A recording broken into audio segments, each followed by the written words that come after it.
Hello and welcome to State of the Union. I'm Stefan Grobe in Brussels. When Ukrainians listen to European leaders talk about their support for the war effort, they have all the reason to be irritated by the lack of action. If irritated is the right word when you're in a bloody war of attrition with Russia.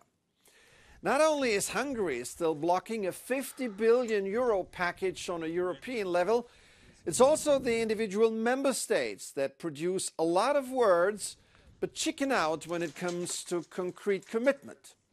This week, German Chancellor Olaf Scholz rang the alarm bells.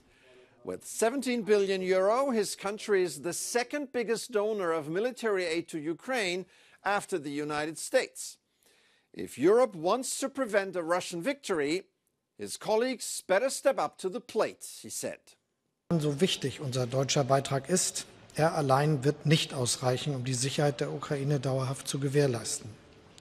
Ich rufe deshalb die Verbündeten in der Europäischen Union auf, ihre Anstrengungen zugunsten der Ukraine ebenfalls zu verstärken.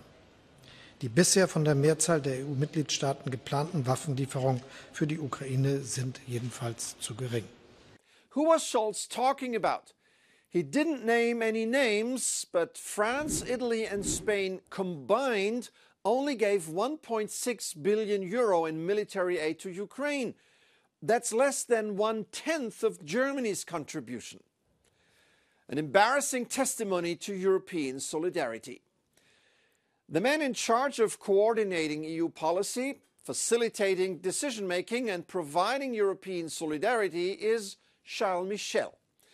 As President of the European Council, representing the national governments, his job is to set the agenda, find compromise and unblock stalemates.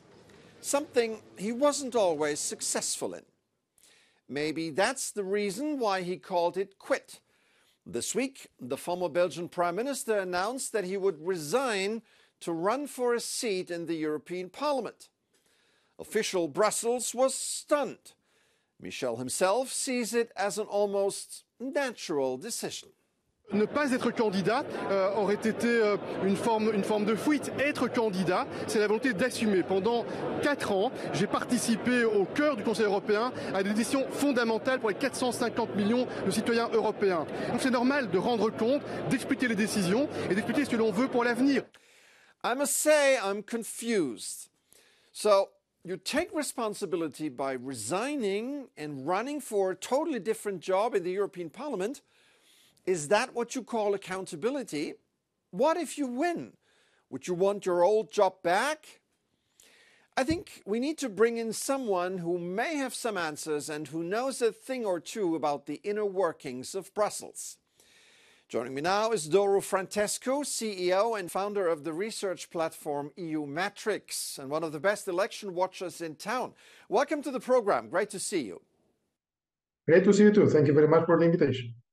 So, politicians resign all the time, nothing unusual. Why does Charles Michel's resignation matter?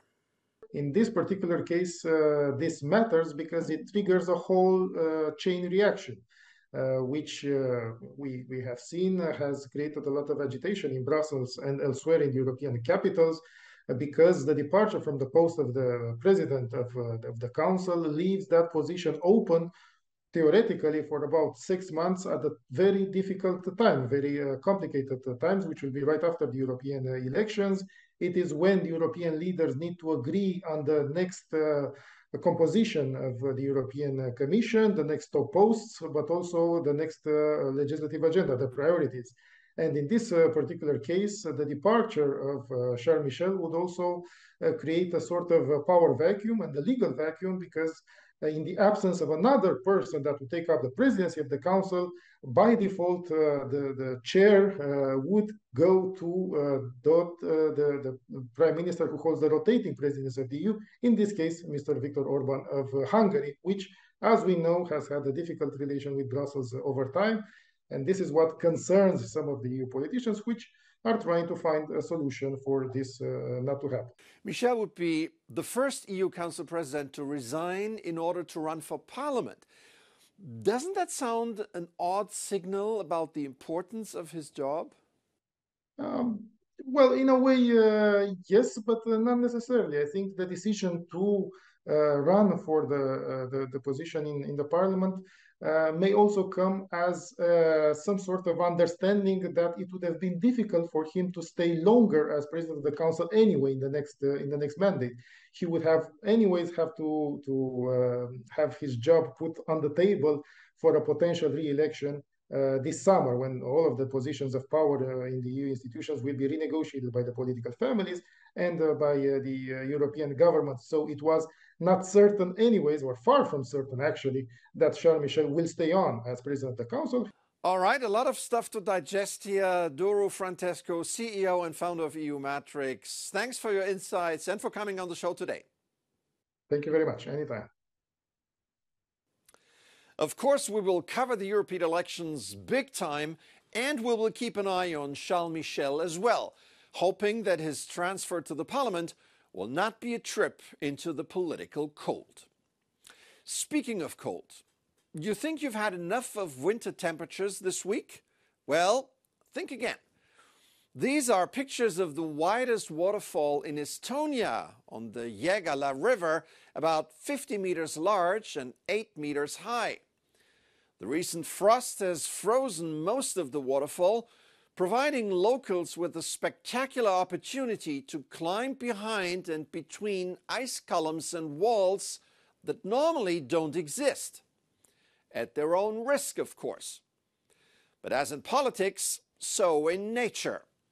You sometimes have to seize the moment when you think it's right.